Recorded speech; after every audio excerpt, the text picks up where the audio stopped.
ठीक आहे.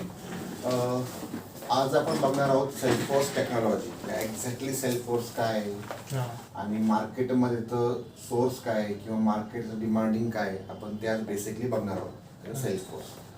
आणि आपण कंपॅरिझन पण करणार आहोत की सेल्फोर्सच का, .NET का नाही, जावा का नाही, बाकीच्या टेक्नॉलॉजी का बरं नाही.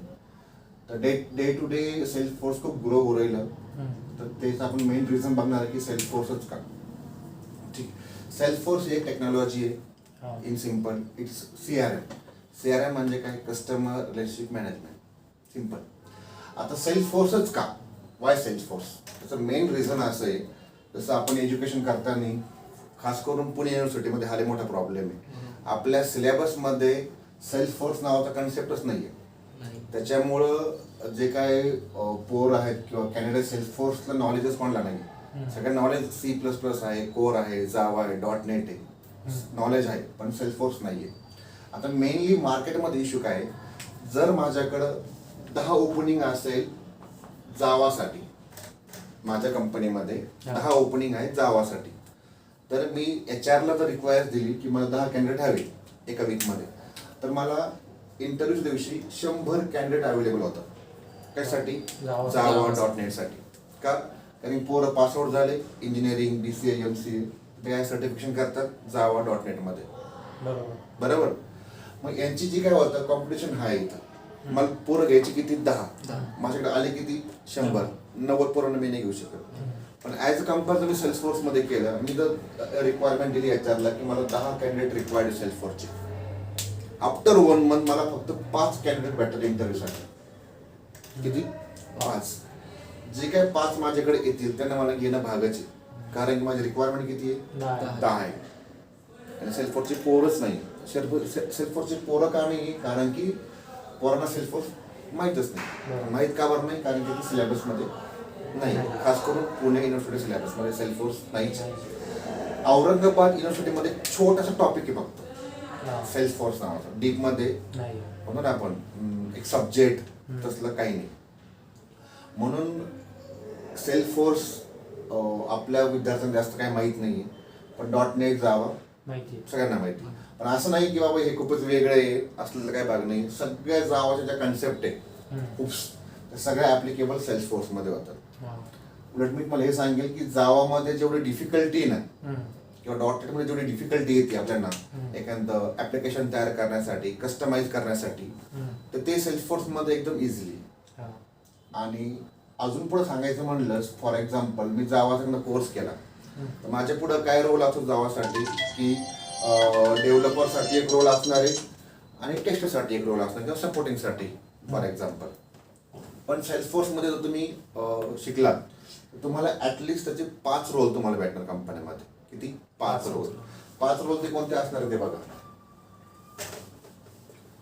म्हणजे तुम्ही जर सेल्सफोर्स शिकला तर तुम्हाला कंपन्यांमध्ये कोणत्या प्रकारचं काम भेटू शकतं हे तुम्हाला कळून जाईल. सगळ्यात डिमांडिंग आहे पहिला जो आहे त्याला आपण म्हणतो सेल्सफोर्स डेव्हलपर.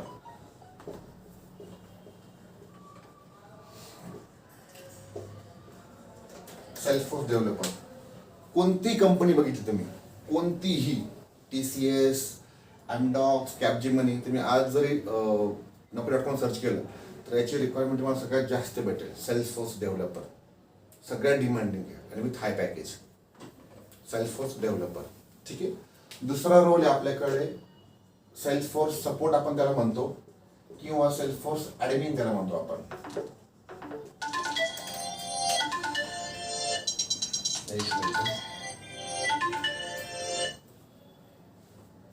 हा मॅडम बोला. कोणते पैसे लागेल मॅडम? ठीक आहे, ठीक आहे, ओके, ठीक आहे, ठीक आहे, ओके.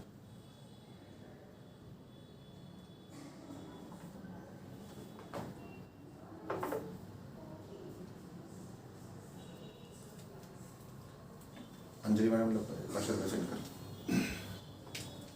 ठीक आहे. दुसरा रोल काय झाला, सेल्सफोर्स ॲडमिन. याचं काम काय असतं की सपोर्टिंगसाठी जे काही टेक्निकल इश्यू येतात ना ते सॉल्व्ह करायचं काम पण असं सेल्सफोर्स ॲडमिनचं असतं. आणि तिसरा एक इम्पॉर्टंट रोल आहे त्याला आपण म्हणतो BA means business analyst. Okay, as a business ॲनालिसिस्ट.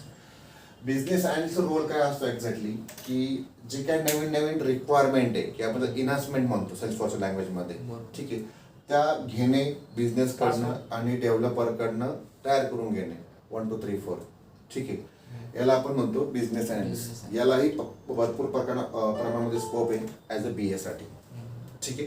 पण BA साठी तुम्हाला सेल्सफोर्स डेव्हलपर किंवा ॲडमिन हे दोन्ही येणं गरजेचं आहे. समटाईम असं पण होतं की BA लेवलला तुम्हाला व्हॅलिडेशन्स वर्कफ्लो हे तुम्हाला तयार करावं लागतात. तर BAचा रोल पण टफ आहे, म्हणजे सेल्सफोर्स टाईपमध्ये डेव्हलपर टाईपमध्ये आपण BAला कन्सिडर करू शकतो. सगळ्यात इझी हे शेवटचे 2 रोल आहेत, व्हेरी व्हेरी इझी. त्याला आपण म्हणतो सेल्सफोर्स कन्सल्टंट.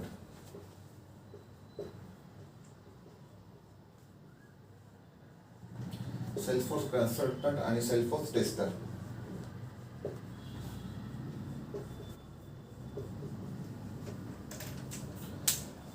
सेल्सफोर्स टेस्टरसाठी काही तुम्हाला टेक्निकल नॉलेज किंवा डीप तुम्हाला कोड यायलाच पाहिजे अशी काही रिक्वायरमेंट नाही आहे. तुम्हाला फक्त दिलेलं ॲप्लिकेशन जे तुम्हाला टेस्ट करायचं असतं सेल्सफोर्स टेस्टरमध्ये, ते एकदम इझी आहे.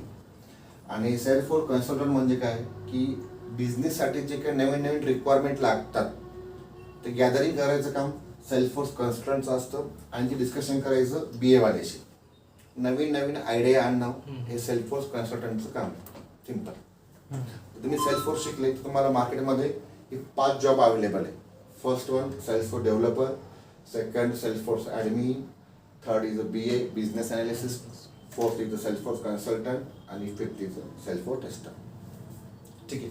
त्यातला तुम्ही ॲज अ सेल्सफोर्स ॲडमिन हा जरी टॉपिक शिकला बेसिक लेवलला, सेल्सफोर्स ॲडमिन, त्याच्यामध्ये तुम्हाला सेल्सफोर्स ॲडमिनचा जॉब भेटू शकतो.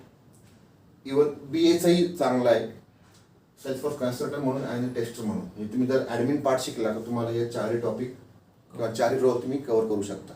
आणि डेव्हलपर शिकला तर विषयच नाही, बाय डिफॉल्ट सगळं कव्हर होतं, ठीक आहे. बेसिक लेवलला ॲडमिनचं आपण पहिलं घेणार की बेसिक आपण सेल्सफोर्स ॲडमिन बेसिक हे आपण शिकणार आहोत. देन आपण सेल्सफोर्स डेव्हलपरकडे वळणार आहोत, ठीक आहे. तर आजपासून आपण एकदम बेसिकपासून जे काही कंपनीमध्ये रिक्वायर्ड आहे ते शिकणार आहोत आणि बेसिक स्टार्ट करणार आहोत. मग आपण डीपमध्ये पण याच्यामध्ये बघणार आहोत, ठीक आहे. तुम्हाला त्यामध्ये कोणताही जरी क्वेश्चन वाचला तरी मला विचारा, मी तुम्हाला सांगतो, ठीक आहे. आज आपण बघणार आहोत की पुढचा की सेल्सफोर्स ॲडमिन किंवा आपण म्हणतो सेल्सफोर्स सपोर्ट. याला आपण भरपूर प्रमाणामध्ये ओपनिंग असते इश्यू सॉल्व्ह करण्यासाठी वगैरे वगैरे वगैरे भरपूर प्रमाणामध्ये सेल्सफोर्स सपोर्टचा रोल आहे. तर आपण बघणार आहोत सेल्सफोर्स ॲडमिन. सेल्सफोर्स ॲडमिनमध्ये आपण काय काय गोष्टी कव्हर करणार आपण ते बघणार आहोत, म्हणजे सिलेबस इन शॉर्टमध्ये, ठीक आहे. याच्यामध्ये पहिलं आहे की व्हॉट इज सेल्सफोर्स. सेल्सफोर्स म्हणजे एक्झॅक्टली काय, पहिला टॉपिक आहे सेल्सफोर्स म्हणजे काय, ठीक आहे. दुसऱ्या याच्यामध्ये आहे बघा ऑब्जेक्ट. ऑब्जेक्ट म्हणजे काय आणि त्याचे टाईप किती आहे. ऑब्जेक्ट आणि ऑब्जेक्टचे टाईप सेल्सफोर्समध्ये. आणि शॉर्टमध्ये पण आपण बघणार आहोत डेटा टाईप. एक खूप इझी जाईल तुम्हाला, जर तुम्हाला जावाच्या माहिती असेल ना कामचे डेटा टाईप सगळ्या सिमिलरच आहे, थोडेफार मॉडिफाय आपण तरी पण ते कव्हर करणार आहोत. फोर्थ आहे आपण त्याला म्हणतो की फील्ड्स. फिफ्थ आहे रिलेशनशिप.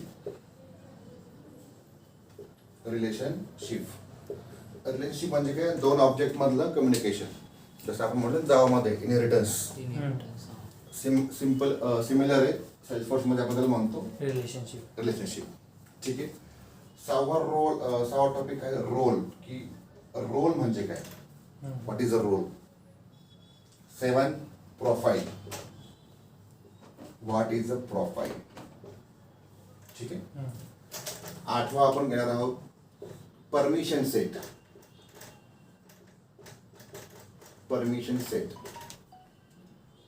9वा आपण घेणार आहोत ऑटोमेशन्स. हा खूप इम्पॉर्टंट टॉपिक आहे ऑटोमेशन्स. मोस्ट ऑफ द तुम्हाला इंटरव्ह्यूमध्ये ऑटोमेशनवर खूप क्वेश्चन विचारले जातील आणि तुम्हाला ऑटोमेशन समजलं तुम्हाला सेल्सफोर्स समजलं इन शॉर्टमध्ये, ठीक आहे. याच्यामध्ये सगळ्यात महत्त्वाचं पडतं ऑटोमेशनमध्ये work flow. Very very important. Issue resolve करताना आपल्याला कायम वर्कफ्लो चेक करावा लागतो, ती एरर काय येते वगैरे वगैरे. तर वर्कफ्लो व्हेरी इम्पॉर्टंट आहे. दुसरं आहे प्रोसेस बिल्डर.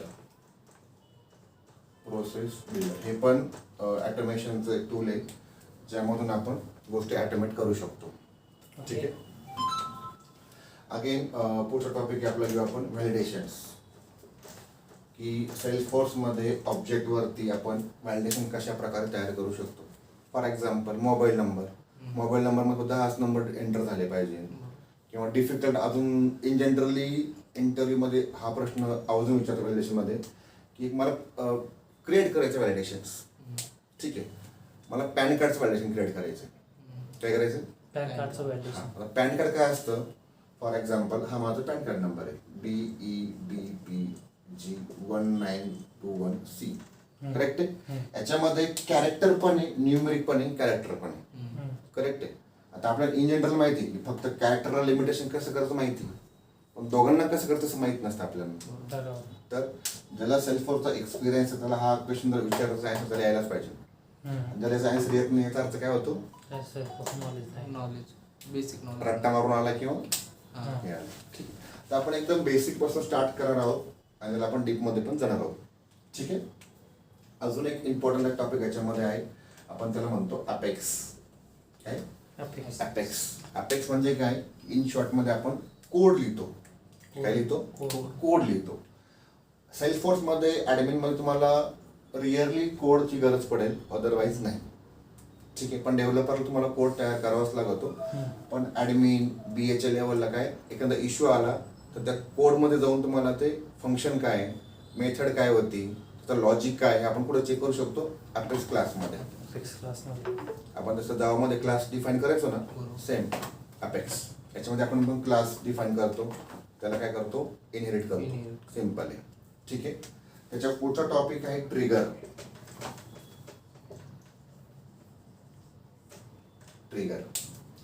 हे 12 मेन टॉपिक आहे सेल्सफोर्स ऍडमिनसाठी. हे जर तुम्ही एवढे जर कव्हर केले तर इनिशियल लेवलला जी जॉबची रिक्वायरमेंट आहे ना, इनिशियल लेवलला आता म्हणतो E1 साठी, E02 साठी, दॅट इज पेशंट. तुम्हाला याच्या बाहेर काय तो क्वेश्चन विचारणार नाही. आणि वर्क करताना पण एवढ्याच गोष्टी रिक्वायर्ड आहे. 2-3 टूल एक्स्ट्रा आहे ते तुम्हाला आपण एक्स्ट्रा शिकवणार आहोत. जसं की एक्झाम्पल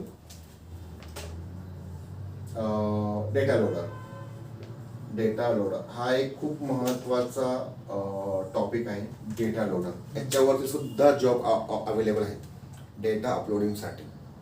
डीपमध्ये जर बघितलं तर फक्त डेटा अपलोडिंगसाठी मोठमोठ्या ऑर्गमध्ये फक्त डेटा अपलोडिंगसाठी हा एक रोल अवेलेबल आहे. पण यासाठी काय आलं पाहिजे? डेटा लोडर येणं गरजेचं आहे. असे भरपूर टूल्स आहे, आपण ते सायमल्टेनियसली बघणार आहोत. ठीक आहे ना. पण लक्षात घ्या डेटा लोडर इम्पॉर्टंट आहे. आणि वर्कफ्लो, परमिशन सेट हे जे काय आपण याच्या व्यतिरिक्त भरपूर टॉपिक आहे, पण मेनली आपण हे कव्हर करणार आहोत. ठीक आहे. तर बेसिक सांगतो मी. सेल्सफोर्सच का, .NET का नाही, किंवा जावा का नाही, किंवा अदर लँग्वेज का नाही. जसं आपण सिलेबसमध्ये शिकलो असेल इंजिनिअरिंग करताना, MCA करताना, समजा मला एखादं मी जावा लँग्वेज आपण प्रेफरन्स देऊया. ठीक आहे. मी जावा लँग्वेज शिकलो तर मला एक सॉफ्टवेअर तयार करायचं किंवा एक ऍप्लिकेशन मला तयार करायचं आहे. काय करायचं? ऍप्लिकेशन तयार करायचं. मला 2 मेनली गोष्टी लागतात. कोणत्या? फ्रंट एंड आणि बॅक एंड. बरोबर ना? बरोबर. जावामध्ये मला जर एखादं ऍप्लिकेशन डेव्हलप करायचंय तर मला काय लागतं? फ्रंट एंड लागतं मला. बरोबर. आणि दुसरं लागतं बॅक एंड. बरोबर ना? आपण फ्रंट एंड मध्ये जावा घेतो, बॅक एंड मध्ये आपण भरपूर घेऊ शकतो. बरोबर. कोणी ओरेकल घेतं, SQL, एक्सेस वगैरे वगैरे. बरोबर. जावामध्ये मेन प्रॉब्लेम काय आहे की आपल्याला 2 वेगवेगळे ऍप्लिकेशन लागतात, त्याचं आपल्याला कनेक्शन करावं लागतं. गॉट इट आहे. तसं सेल्सफोर्स काय म्हणतं, तर तुम्ही सेल्सफोर्स बिल्ड केलं किंवा सेल्सफोर्स शिकला तर तुम्हाला एखादं ऍप्लिकेशन तयार करण्यासाठी 2 वेगळे प्लॅटफॉर्मची गरज नाहीये. एकच इनबिल्ट. ठीक आहे. त्याला शॉर्टमध्ये म्हणतात सास. काय म्हणतात? सास, सॉफ्टवेअर ॲज अ सर्व्हिस. म्हणजे तुम्हाला फ्रंट एंड आणि बॅक एंड हे वेगळं घ्यायची गरज नाही. Same platform. हा. ॲज अ सेल्सफोर्समध्ये तुम्ही फ्रंट एंड आणि बॅक एंड दोन्ही पण डायरेक्टली घेऊ शकता. डिफरन्स कळला का? हो बरं. जावामध्ये आणि डिफरन्स काय, सेल्सफोर्समध्ये डिफरन्स काय, ठीक आहे. हो. सेम लॉजिक आपण पकडतो डॉटेडमध्ये. म्हणून आणि जेवढ्या पण MNC कंपन्या आहेत, ईच अँड एव्हरी कंपनी, त्याच्यामध्ये तुम्हाला मोस्टली तुम्हाला सेल्सफोर्स दिसेल. आता डोमेस्टिक लेवलवर सुद्धा मोस्ट ऑफ द कंपन्या सेल्सफोर्समध्ये घुसलेल्या आहेत. सेल्सफोर्समध्ये घुसण्याचं कारण असं आहे, याच्यामध्ये डेटा इफिशियन्सी जी आहे ती मोठ्या प्रमाणात येते. आणि कोणताही बिझनेस असतो, बिझनेस त्याच्यामध्ये जर एखाद्याने सेल्सफोर्स कन्फिग केलं तर त्याचा business at least on an average 30% तरी बाय डिफॉल्ट ग्रो होतो. किती? 30% बाय डिफॉल्ट ग्रो होतो. ठीक आहे. याच्यामध्ये डिपार्टमेंट वाईज, प्राइस वाईज, म्हणजे कस्टमाइज आपण याच्यामध्ये खूप साऱ्या गोष्टी करू शकतो. म्हणून सेल्सफोर्स पॉप्युलर आहे. फक्त ड्रॉबॅक एवढा एकच आहे की आपले जे विद्यार्थी, खास करून पुणे युनिव्हर्सिटीवाले ना, त्यांना हे माहीत नाही. एवढंच एक ड्रॉबॅक, बाकीचं काही प्रॉब्लेम नाही. जेवढा माझा एक्सपिरियन्स सांगतो ना, 7-8 वर्षामध्ये जेवढे पण माझे कलिग्स आहे ना, त्यातले आपल्या साईडचे कोणीच नाही. बाकीच्या युनिव्हर्सिटीमध्ये मला माहीत नाही, पण पुणे, औरंगाबादमध्ये असं वगैरे सेल्सफोर्स नाही. पण जे माझे काही कलिग्स होते सगळे UP, बिहार, उत्तराखंड, दिल्ली, तिकडे सिलेबसमध्ये असेल कोण त्यांना माहिती, अवेअरनेस आहे किंवा मार्केटमध्ये काय असेल त्यांना माहिती. आणि आपल्या विद्यार्थ्यांना काय हा प्रॉब्लेम आहे की आपल्याला माहीत नाही. आपण फक्त कोर्स कम्प्लीट करतो आणि .NET जावा करतो आणि आपण त्याचा जॉब शोधतो. का? त्यात ऑलरेडी कॉम्पिटिशन खूप हाय आहे जावा .NETमध्ये. तर सेल्सफोर्समध्ये अजूनही कॉम्पिटिशन नाही. तर अजूनही तुम्ही कुठं गेला तरी पण आहे. ठीक आहे. आज आपण बेसिक बघणार आहोत की सेल्सफोर्स समजलं आहे ना, काय सेल्सफोर्स म्हणजे काय. एकदम सिम्पल आहे. तसेच सेल्सफोर्स एक CRM आहे. काय? आणि CRM भरपूर आहे, असं नाही की फक्त सेल्सफोर्स CRM आहे, भरपूर असे CRM आहे. पण सेल्सफोर्स CRMच का? कारण की याला सगळ्यात मेन रिझन आहे याच्यामध्ये सिक्युरिटी. काय? Security, data level security. Main reason ते आहे की सेल्सफोर्स CRM जास्त पॉप्युलर काय. ठीक आहे. सेल्सफोर्समध्ये आपलं एक छोटा टॉपिक आहे किंवा इम्पॉर्टंट टॉपिक आहे, विच इज ऑब्जेक्ट. ऑब्जेक्ट जसं आपण लँग्वेजमध्ये शिकलो असेल. ऑब्जेक्ट म्हणजे काय? ऑब्जेक्ट म्हणजे representation of class instead of class. बरोबर ना. एका क्लासला रिप्रेझेंट करायचं काम कोण करतं? ऑब्जेक्ट करतो. आपण क्लासमध्ये काय करतो? फंक्शन लिहितो. बरोबर ना. बरोबर. Numbers of method, 5 method, 6 method, addition, multiplication, काय असेल ते XYZ. तसं सेल्सफोर्समध्ये मेनली दोन टाईपचे ऑब्जेक्ट पडतात. सेल्सफोर्समध्ये दोन टाईपचे ऑब्जेक्ट पडतात. एक आहे स्टँडर्ड ऑब्जेक्ट, स्टँडर्ड ऑब्जेक्ट, आणि दुसरं आहे कस्टम ऑब्जेक्ट. आणि आफ्टर बी प्रॅक्टिकली आपण हे बघणार आहोत की ऑब्जेक्ट कसा क्रिएट करतात. आणि तुम्हाला आयडिया येऊन जाईल की मला जावामध्ये जर एखादा ऑब्जेक्ट क्रिएट करायचा असेल, त्याचे फील्ड्स क्रिएट करायचे असेल तर किती डिफिकल्टी आहे, ॲज अ कम्पॅरिझन सेल्सफोर्समध्ये किती इझी. ठीक आहे. सो ऑब्जेक्ट म्हणजे काय, आणि ऑब्जेक्टचे दोन टाईप, स्टँडर्ड ऑब्जेक्ट आणि कस्टम ऑब्जेक्ट. डिफरन्स काय स्टँडर्डमध्ये आणि कस्टममध्ये? मेन डिफरन्स असा आहे की स्टँडर्ड म्हणजे काय की कंपनी बाय डिफॉल्ट तुम्हाला काही ऑब्जेक्ट तयार करून देते. तुम्हाला तयार करायची गरज नाही. By default it's called readymade, आपण त्याला म्हणतो डायरेक्ट. ठीक आहे. फॉर एक्झाम्पल आपण एक्झाम्पल बघू. लीड नावाचा एक ऑब्जेक्ट आहे, कॅम्पेन नावाचा असेल, ठीक आहे, ऑपॉर्च्युनिटी नावाचा ऑब्जेक्ट असेल. असे भरपूर ऑब्जेक्ट बाय डिफॉल्ट कंपनी तयार करून देते. त्याला आपण म्हणतो स्टँडर्ड ऑब्जेक्ट्स. याच्यामध्ये फील्ड्स पण असतात. काय असतात? ऑब्जेक्टच्या फील्ड्स. फॉर एक्झाम्पल लीड ऑब्जेक्टला 500 फील्ड्स ऑलरेडी क्रिएट केले असेल, याला 400 काय असेल ते. म्हणजे काय स्टँडर्ड ऑब्जेक्ट म्हणजे काय की बाय डिफॉल्ट तयार केलेले ऑब्जेक्ट आणि त्याच्या फील्ड म्हणजे स्टँडर्ड ऑब्जेक्ट. कस्टम ऑब्जेक्ट म्हणजे काय की आपल्या बिझनेसच्या रिक्वायरमेंट प्रमाणे ते काही असू शकतं. आपण ऑब्जेक्ट तयार करतो, त्याच्या फील्ड्स तयार करतो, आपण त्याला म्हणतो कस्टम ऑब्जेक्ट. सिंपल आहे. आपल्या बिझनेसच्या रिक्वायरमेंट प्रमाणे आपण तयार करतो, त्याला काय म्हणतो आपण कस्टम ऑब्जेक्ट्स. एक क्वेश्चन होता. कस्टम ऑब्जेक्ट मध्ये आपण करणार तयार, बरोबर, आपल्याला पाहिजे तसा. बरोबर. पण आता स्टँडर्ड ऑब्जेक्ट पण त्यांनी दिलेला आहे आपल्याला. बरोबर. स्टँडर्ड ऑब्जेक्टमध्ये मला होल फंक्शनॅलिटी न चेंज करता फक्त एक 3 फील्ड ऍड करू करायचे शकतो. वगैरे तर मी करू शकतो. येस.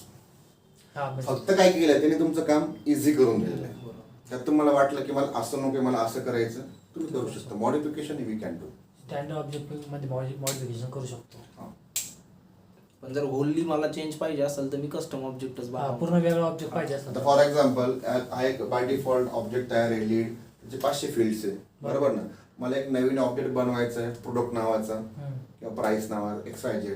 त्याच्यामध्ये समजा मला 10 फील्ड रिक्वायर्ड आहे किंवा 100 फील्ड रिक्वायर्ड आहे, तर मी ते 400 फील्डचं काय करू? बरोबर. मग मी ॲज पर माय बिझनेस रिक्वायरमेंट प्रमाणे करू शकतो. किंवा त्याचा लेबल नेम वेगळा असेल, मला इकडे लेबल नेम वेगळा हवं होतो खूप सारं. रिक्वायरमेंट प्रमाणे तयार करायचा असेल तर मी काय करणार? कस्टम ऑब्जेक्ट तयार करणार. आणि स्टँडर्ड का बरं दिलं? तुमचे एफर्ट्स कमी व्हावे. आणि स्टँडर्ड ऑब्जेक्टचं आपण नेम चेंज करू शकतो. लीडचं दुसरं नाव देऊ शकतो का आपण त्याला? लेबल नेम तुम्ही चेंज करू शकता, फील्ड्स ऑब्जेक्टचं नाही. ऑब्जेक्टचं नाही दॅट इज स्टँडर्ड. ओके, ठीक. ठीक आहे. ओके. हम्म. ऑब्जेक्ट सगळ्यांना क्लिअर आहे? हा. ऑब्जेक्ट म्हणजे काय? आता आपण याचं काय करणार आहे? बी प्रॅक्टिकल करून बघणार आहोत की ऑब्जेक्ट कसा क्रिएट करतात. हो, ठीक आहे. आज म्हणजे आता आपण एकच टॉपिक शिकलो सेल्सफोर्स मध्ये, ऑब्जेक्ट, ऑब्जेक्ट. आणि तो कसा क्रिएट करतो ते आपण बघू. त्याच्या अगोदर एक छोटा टॉपिक घेऊ आपण, फील्ड्स.